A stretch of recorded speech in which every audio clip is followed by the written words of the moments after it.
दोस्तों नमस्कार, मैं मुकेश पगेड़िया।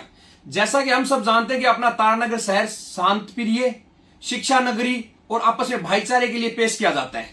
लेकिन यहां पे 3 दिन पहले जो घटना घटित हुई अपने सीताराम भाई पे, मान लो जो एकदम जानलेवा हमला हुआ और 3 दिन तक उसके बारे में बिल्कुल भी कोई भी पता न लगना, यह हमारे लिए एक चिंता का विषय है।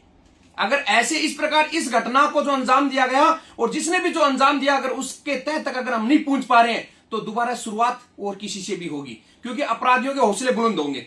सबसे बड़ी बात यह है कि विपक्ष बोल रही है कि ये कर देंगे वो कर देंगे, जिस प्रकार हमारे आदरणीय विधायक साहब है बोल देंगे ये कर देंगे वो कर देंगे, ये कर देंगे, क्या कर देंगे, कुछ नहीं होगा इनसे भाई।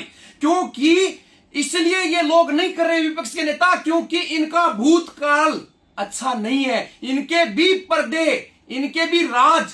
कोई ये नहीं सोचे कि मेरा भी राज खोल दे। हमेशा आवाज कौन उठाता है? आवाज मैं उठा रहा हूं, आपका भाई उठा रहा है। क्यों? क्योंकि इसका बिगाड़ने के लिए किसी के पास भी कुछ नहीं है। अतिक्रमण जिसने कर रखा है, जिसने अवैध पट्टे थे, जो भी मुद्दा हमने दबंगता से उठा रहे हैं और अधिकारी भी मेरा साथ दे रहे हैं। और आपको एक बात बता दूं, आप बोलते हैं कि मुकेश पगेड़िया का काम या युवा दल का काम आसानी से हो रहा है। आसानी से नहीं हो रहा। कांग्रेस और बीजेपी दोनों मिलकर के अधिकारियों को यह बोलते हैं कि आप मुकेश पगेड़िया का काम मत करो। बड़ी मुश्किल से इनका काम करवा रहे हैं, बहुत मुश्किल से। अब अगर पट्टा कैंसिल करवा रहे हैं वो इतना आसान से नहीं हो रहा। विपक्ष कांग्रेस और बीजेपी दोनों मिले हुए, मैं आपको बता देता हूं, यह मुद्दा जो तारानगर में अपने सीताराम जी पे हमला हुआ, कोई पार्टी नहीं उठाएगी। मैंने पहले दिन भी बोल दिया था। क्यों? जैसे उठाएंगे उनका राज खुल जाएगा, क्योंकि उनके भी अच्छे काम किए हुए नहीं है। अच्छा काम, दूध का दुला हुआ कोई नहीं है। और इसमें पीस कौन रहा है? जनता। जनता, अरे जनता को मैं ये बोल रहा हूं, मेरे युवा भाइयों को ये बोल रहा हूं कि एक आम आदमी को मार दिया जाता है और आप चुप हो। अगली बारी आपकी है। आप अभी मेरे पास एक फोन आया था कि भाई साहब मैंने खेत बीज रखा है, उसमें कुछ बदमाश तत्वों ने मेरे खेत में क्या कर दिया, पलटी मार दी कराव से, उस खेत के ऊपर हमारा पूरा कराव चला दिया। तो मैं बोला भाई यार ऐसा हो रहा है, मदद के लिए मतलब कोई भी कांग्रेस बीजेपी नेता नहीं आ रहे। इतनी दुर्दशा हो रही है। अभी एक फोन आया कि भाई साहब मैंने प्लाट ले लिया, पैसा दे दिया और वो प्लाट नहीं दे रहा मेरे को। फिर मैंने उसको फोन किया, अपना जाने माना चर्चित पार्षद है वो, कोई मैं नाम भी उजागर कर दूंगा। मैंने उसको फोन किया, मैं को भाई साहब ऐसा क्यों? बोला भाई साहब रात को कर दूंगा, मैं उसको प्लाट दे दूंगा मैं उसको। मैं ये बोल रहा हूं कि जनता की मौत हो रही है। कांग्रेस और बीजेपी इन दोनों के राज को आपने देख लिया, दोनों के राज को देख लिया। भाई के ऊपर हमला हुआ, आप देख लीजिए। सरदार सर की बात देख लीजिए। सरदार सर में 10 दिन तक हमारे बस वाले भाई बैठे रहे, जबकि अगर कोई राजनेता चाहता तो एक दिन का मुद्दा हो जाता था। फिर समाधान क्या हुआ? कुछ नहीं हुआ। बिगड़ा किसका? हमारे भाइयों का, जिनका 10 दिन तक वो रोजगार नहीं कर पाए, सड़कों पर बैठे रहे, अनशन पर बैठे रहे। ये नेता कभी भी किसी के नहीं होते। मैं युवा साथियों को संदेश देना चाहता हूं कि युवा दल ने काम किया, अच्छा किया। सड़कों के ऊपर मतलब खड्डे थे वो किया, और एक बार फोन करने के बाद तुरंत 24 घंटे के अंदर उनका काम हुआ। जितने भी अवैध अतिक्रमण थे सभी को हमने हटाने का काम किया। जो भी पट्टा गलत था उसको हमने निरस्त करवाया। हम सब कुछ मिलकर के युवा भाई काम कर रहे हैं। जो भी अधिकारी होता है, जैसे जुगड़पट्टी में मान लीजिए हमने जो भी पीएमओ साहब को लेकर के हमने कैंप लगवाया, ईओ साहब को ले जाकर के हमने हर जगह पे सर्वे करवाया। डरने की जरूरत नहीं है, ये दोनों कभी काम आने वाले नहीं है। और आज सीताराम जी की बारी आई तो कल आपकी आएगी, परसों मेरी आएगी। युवा जागो, जागने का समय है। सीताराम भाई को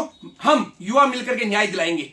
किसकी हिम्मत है, किसकी औकात है जो इस मैटर को दबाएगा, मैं देखूंगा। लेकिन बड़े शर्म की बात आती है कि जब बारी आती है युवा की, तो युवा जाति में, पाति में, धर्म में, कांग्रेस में, बीजेपी में, सब में बढ़ जाते हैं। ये दोनों पार्टी कभी भी किसी का कुछ करने वाली नहीं है। और अभी चुनाव आने वाले हैं। 5 साल तक जो पार्षद अपने वार्ड में नहीं गया, कुछ भी नहीं देखा, और वो आपके ऊपर हाथ फेरेगा, तो हम उसका नारा लगाने की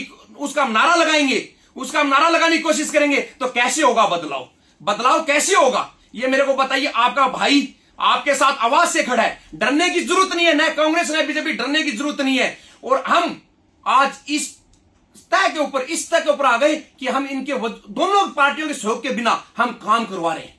और काम सबसे पहले कांग्रेस और बीजेपी का काम बाद में होता है, सबसे पहले युवा दल का काम होता है। आपने देखा होगा 20 साल से हम काम करवा रहे हैं, न हमारे को कांग्रेस पार्टी सपोर्ट, न हमारे बीजेपी की। और हम अगर जो सोच लेते हैं वो काम करवाते हैं। सीताराम भाई को न्याय हम दिलवाएंगे। और तारानगर के अंदर जो अराजकता है, जो गलत माहौल करने पर माहौल कर रहे हैं, उन सबको हम दूर करेंगे। तारानगर हमारा शांत प्रिय, हम उसको शांत प्रिय रहेंगे। अब मेरी युवा भाइयों से अपील है, इन दोनों पार्टियों से हटकर के तारानगर के अंदर इन दोनों पार्टियों को देख लिया हमने। अगर अपने को अमन चैन शांति कायम करनी है तो इन पार्टी के बहकावे में मत आइए। मौका है, मौका मत गवाइए, चमचागिरी मत कीजिए। देखिए अपना देश, अपना तारानगर कहां पे जा रहा है। आपको एक बात और बता दूं मैं, कि युवा दल जब भी काम करता है ना, ये दोनों पार्टियां युवा दल को रोकने का काम करती है। अधिकारी मेरे को बोलते हैं कि कांग्रेस और बीजेपी से फोन आ रहा है आपका कि इनका काम मत कीजिए। जितना इन्होंने मेरे को रोकने का काम किया तारानगर शहर के अंदर, इनको मैं सबका एक एक राज खोलूंगा। जिस प्रकार ये पार्षद बन करके ये चेयरमैन बन के भावी करते हैं ना अतिक्रमणियों का, जिस प्रकार कब्जों का, अवैध कब्जों का इन्होंने साथ दिया, मैं सब एक एक पोल खोलूंगा आपके सामने। इन किनका साथ दे रहे हो आप? अरे क्या मतलब स्वाभिमान को बेच करके आप इनका साथ दोगे? इनको बाहर निकालो, इनको दिखाओ कि 5 साल जो जनता के बीच में नहीं रहा वो हमारा नहीं। इनका बहिष्कार करो कांग्रेस और बीजेपी का, और आपका भाई आपके साथ है, आप साथ दीजिए। आपके सहयोग की जरूरत है, डरने की और झुकने की कोई जरूरत नहीं है। धन्यवाद।